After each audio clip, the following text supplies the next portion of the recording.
Protest करना तो बच्चों का अधिकार है, वो अपनी बातों को शांतिपूर्ण तरीके से रख सकते हैं। अब उनको हाई कोर्ट में कल अपना खेत गिरवी रख करके आए थे कि हमको हाई कोर्ट में इन बच्चों के लिए दोबारा से अपील करनी है। उचित कदम हो वो उठाया जाए कि जल्दी से जल्दी उन बच्चों को बेल मिले। नमस्कार, आप लाइव सिटीज देख रहे हैं। मैं हूं गरिमा भारती।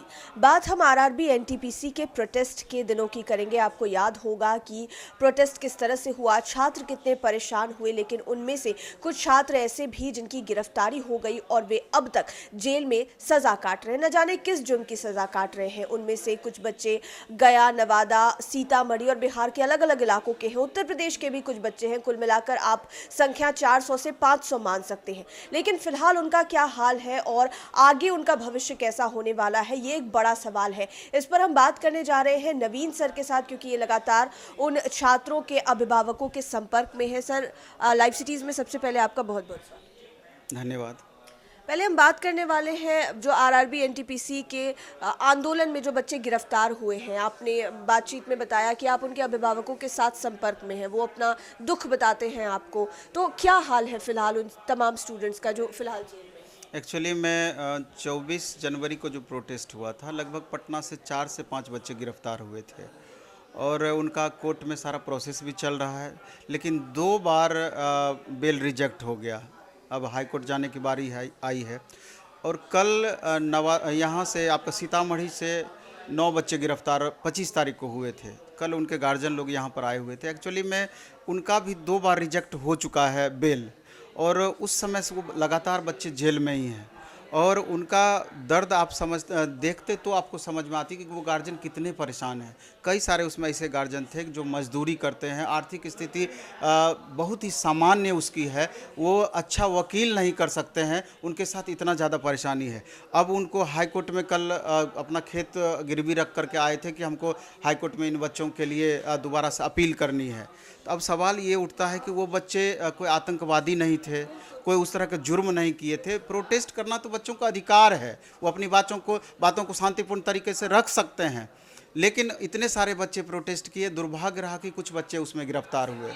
और सबसे बड़ी बात यह है कि यहाँ तक उनके गार्जियन बताए कि उन बच्चों के साथ में इतनी समझिए कि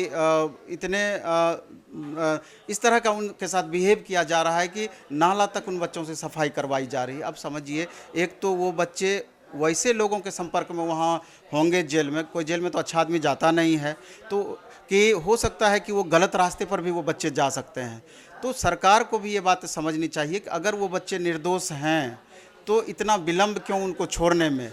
जो भी आपकी उचित कार्रवाई है आप कीजिए, उनकी जांच कीजिए, लेकिन इतना विलंब नहीं करिए कि वो बच्चे को गलत रास्ते पर जाना पड़ जाए। दूसरी बात कि सुशील कुमार मोदी जी भी इन बच्चों के संदर्भ में शुरू में ही बोल चुके थे कि इन बच्चों की रिहाई की जाएगी, इन पर से केस उठाया जाएगा, इसमें बच्चों की कोई गलती नहीं है। हालांकि अब न्यायपालिका की बातें हो गई। फिर जदयू के राष्ट्रीय अध्यक्ष ललन सिंह के द्वारा ये भी एक स्टेटमेंट आया था, उसका उनका फुटेज भी है, लेकिन कोई अभी के समय में सूद लेने वाले में से सूद नहीं ले रहे हैं कि आखिर उन बच्चों पर क्या बीत रही है। सबसे बड़ी दुर्भाग्य की बात यह है कि उसमें से कई सारे ऐसे बच्चे हैं कि जिनका एलडीसी में फाइनल रिजल्ट हो गया, कई सारे बच्चे हैं जिनका एनटीपीसी सीबीटी 2 एग्ज़ाम देना है, कई सारे बच्चे हैं उनको दूसरा भी एग्ज़ाम देना है। तो आप समझ सकते हैं कि एक तरीके से उन बच्चों का कैरियर पूरी तरीके से बर्बाद हो रहा है। तो मैं राज्य सरकार से या सेंट्रल गवर्नमेंट से ये गुजारिश करना चाहता हूँ और प्रणाम करके उनसे विनती करना चाहता हूँ कि कृपया इन बच्चों पर ध्यान दिया जाए। ये आप ही के बच्चे हैं, इनके जीवन को बर्बाद आप क्यों कर रहे हैं। और उन बच्चों को भी मैं कहना चाहता हूँ कि जो वो जो प्रोटेस्ट हुआ, जिसके वजह से अभी कल ही सारी आपके डिमांड को माना गया, तो आप इसको ऐसे नहीं छोड़ सकते हैं। हम सारे टीचर का, बच्चों का भी ये कर्तव्य बनता है कि इनका बीच बीच में आप सूद लेते रहें और जो भी उचित कदम हो वो उठाया जाए कि जल्दी से जल्दी उन बच्चों को बेल मिले। यही सारा चीज़ है इसमें। तो केस तो सर आपके नाम पर भी है?